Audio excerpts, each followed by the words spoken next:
When Kyle called and asked me last week if I would come and be on this panel about the stewardship, I really hesitated because I didn't feel like I could stand up here like Jack and I were some paragons of giving virtue, which we are not.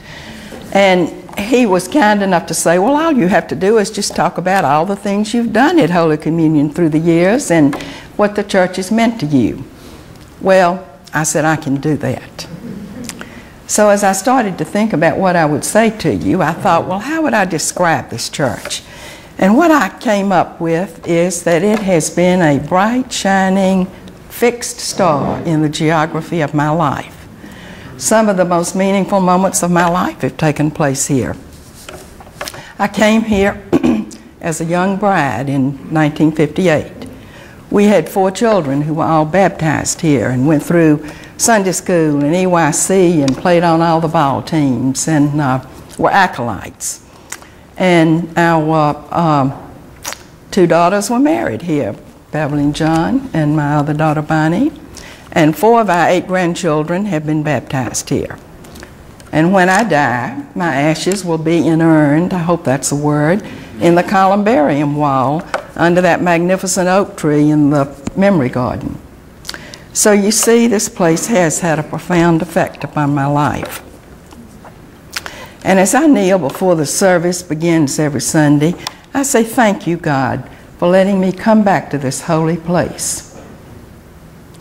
I love this place for so many things. I have to refer to my notes. I'm not like these that can just go with no notes. I love the people, all of you, of course, and all the people who've gone before. I love the elegant simplicity of its architecture. I love the way our steeple watches over East Memphis with the cross on the top. I love the association with St. Mary's School, and I could go on and on and on. But what really makes this a sacred place is because this is where we come to learn how to live the lives that we've been given to live the way Jesus would have us live them. But we're here today to talk about stewardship, time and talent and treasure. Now there's really only one of these areas that I can talk about with any authority whatsoever, and that's time, because I have certainly given a lot of time to this church. And as I started thinking, you know, you can do a lot of things in a half a century.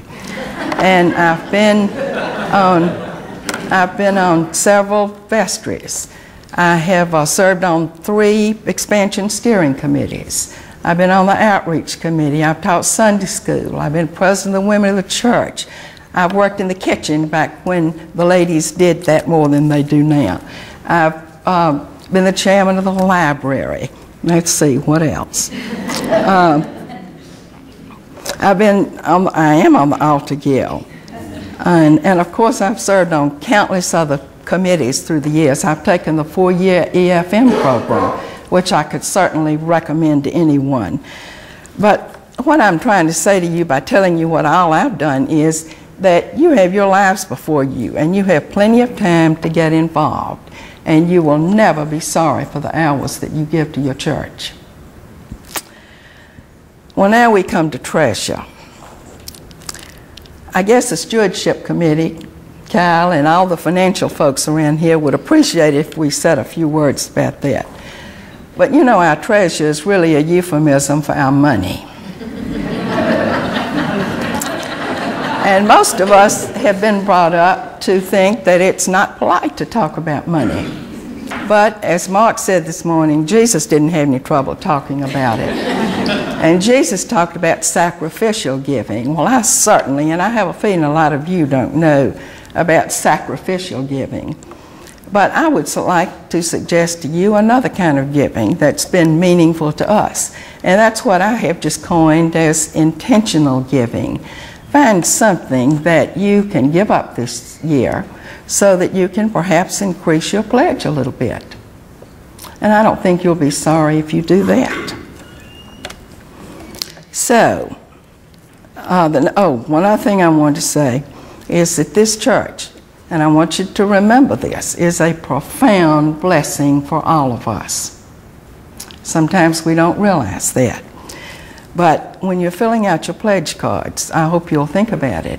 And I hope you'll think about all the other countless blessings that God showers upon us every day.